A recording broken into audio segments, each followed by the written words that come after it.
What's up, people? I'm Shaggy, the opinionated hippie, and this is part 11 of what I hope is a never-ending series of Dave picks, reviews, and rankings. I'm ranking them and reviewing them in order from 1 on to number 44 was just announced today. It is a Eugene 1990 show that I was actually at on the rail, front and center, in front of Phil. Really good show at that big, huge football stadium there. But anyways, this is number 11. This is another 1972 show. It is a complete November 17th, 1972. No bonus material on here, right? No, there is bonus material. Yeah, it's 3 discs, and really the show is 2 discs plus 2 songs, and then the rest of the third disc is bonus material from the 15th, 2 days before, from Oklahoma City. The actual show itself is from Kansas, Wichita, which is why the cover has a little like, we're not in Kansas anymore, Wizard of Oz action going on there. But anyways, this is another one of those shows in the Dave's Picks series that is a really solid show that has some good moments, but I don't think there is a singular great must-hear moment.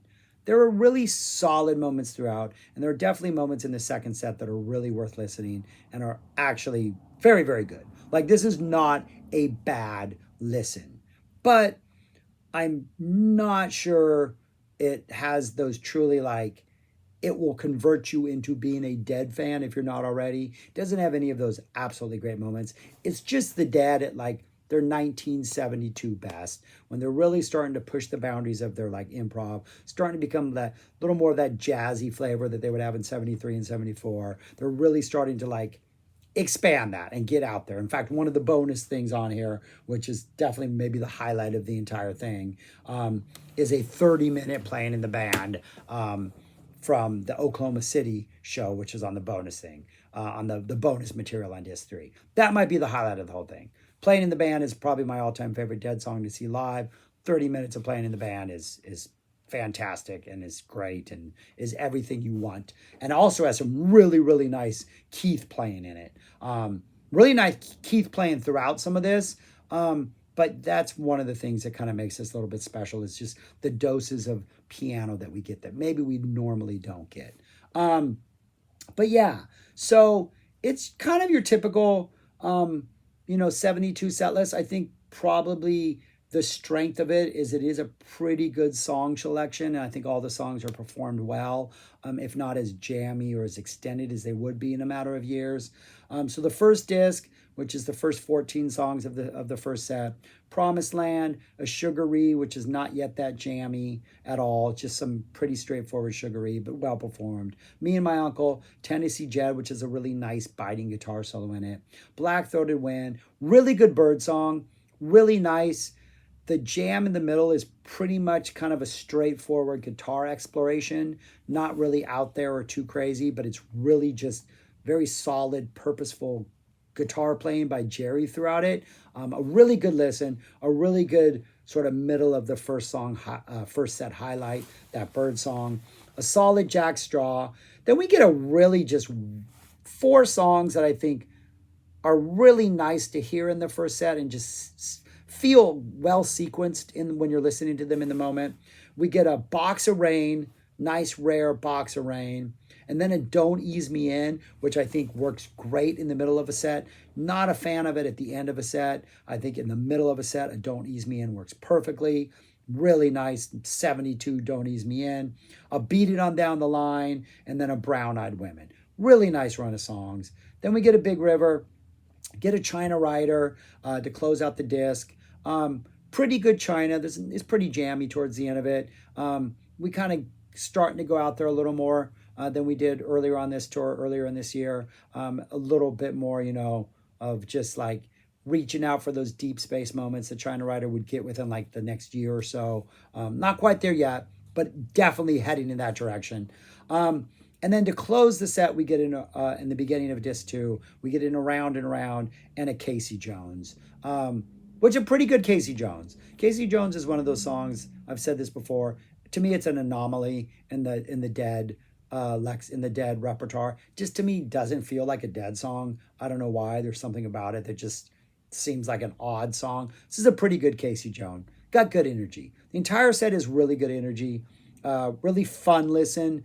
Jerry's guitar is definitely on point. Sound is pretty solid, Grateful Dead sound. But I can't say there's anything that's absolutely magnificent in the first set. Though the highlight, I would say, is the Bird song for sure. Second set, again, nice little 3-song opener before we kind of set up and go into the jams. Cumberland Blues opener, really good high energy Cumberland Blues. Really nice opening to the second set. Then we get an El Paso. Then we get a He's Gone.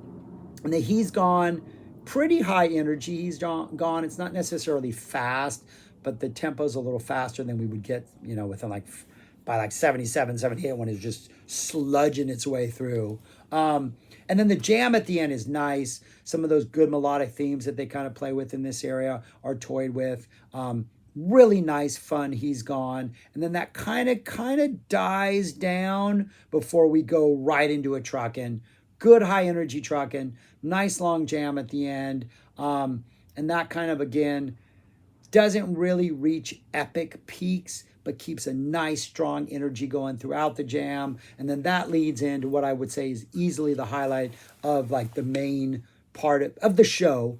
Not of the release, but of the show. We get a nice, solid 21-minute other one that's pretty much just jam really hard, drop into the vocals, jam really hard again, and just kind of let that ride. We're not going into deep space. We're not going to any really weird melodic detours. It's pretty much just your straightforward, almost at times sounds like we're in a playing in the band. And if you didn't hear the vocals, or if they weren't really engaging in that sort of dun dun dun dun dun other one riff, it has a very playing in the band vibe. They're kind of exploring those jazzy areas and doing more of that exploration.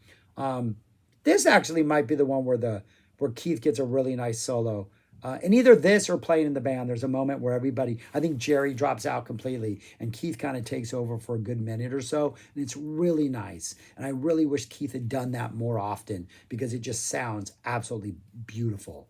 So we get really healthy, solid, not the most out there, but nice, strong Jerry, nice, strong band interaction. Other one. That kind of ends. We go into Broke Down Palace, a nice Broke Down Palace. Always good to hear that song. The harmonies are sounding really good. Then we get a Sugar Magnolia, and then we get an Uncle John's Be Good, an Uncle Johnny band, an Uncle John's band that's a nice jammed out. The end of this is kind of nicely jammed out. They're still not quite figuring out what to do with this song, I don't think, but it's got some good energy. And then we get a Johnny Be Good as your encore to finally close out the show. I think the Uncle John's band, Johnny Be Good, might be the encore, but disc 2 ends with Sugar Mag, and then you get the Uncle John's band, Johnny Be Good, to kick off disc 3. And then after that, the first show is over. You get the bonus material after that. And really, it's a solid show. It's a good listen. I don't think there's anything bad about it. Set list is actually a pretty strong set list. Especially with that Box of Rain and Nice Cumberland Blues, an excellent Bird song. The Truck and Other One Broke Down is probably the highlight of the second set and of the show. But then we get the bonus material, which is just fantastic. A 30-minute playing in the band, which is just, I will take every single. With Frank Zappa, I've always said that I will take every Black Napkins solo. You can just release all of them. I will take every playing in the band. Just release it.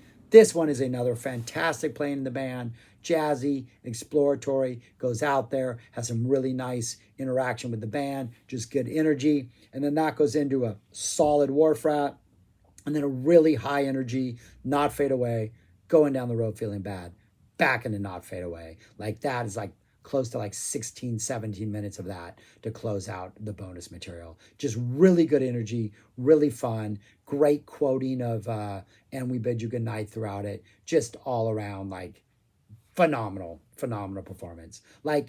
Makes me wonder what the rest of that 15th show was like, because I think maybe this section, the Playing Wharf Rat, Not Fade Away, GTTFB, GTRFB, back into Not Fade Away might be the strongest part of this release. Again, the bonus material might be the best part, but I haven't heard that whole 15th show, so I don't know. But yeah, for the most part, a solid show that If you're selective in the dead things you buy, I wouldn't get this. But if you do get it because you want to check out as much as possible, I don't think it's a bad lesson. I don't think it's as mind-blowing as, well, let's go to the list. Here's the list. So 1 and 2, as far as Dave picks goes, I think are the only ones that are like absolutely essential. I think those are fantastic. Pretty much the next several are really, really good shows that have some pretty epic highlights. And then the last ones in the bottom are just kind of good shows. And I would say that it's good. I enjoy listening to it. There was nothing wrong with it, but it definitely falls to the bottom of the Dave's Picks releases so far, for my taste at least. 72 is the year when they really started to come into their own. 73 and 74 is when the sort of epicness, I think, fully happens. But this is one of those sort of like, we're coming into our own, really starting to explore. There's moments or two here that are truly great, but for the most part, it's just really, really, really good, solid Grateful Dead. And that's it. And that's all I got. So that's it. So if you check this out, let me know if I got it right, if I got it wrong, why I should re-listen to it, what's better, all that kind of stuff. You know how comments work. Like, subscribe, share, whatever. But most importantly, go listen to music, because that's the whole point of this, to encourage people to discover more stuff. And yeah, that's it. Thanks a lot. I got a whole bunch of stuff lined up for this week now that I'm back in town. Was out of town for a couple days, more than a couple days, to see Pavement, the last shows of their current tour, their U.S. tour, and they were phenomenal. So we got more stuff, including Pavement, a Zappa review, all that. But anyways, thanks for watching, y'all. Peace, and listen to music, and take care.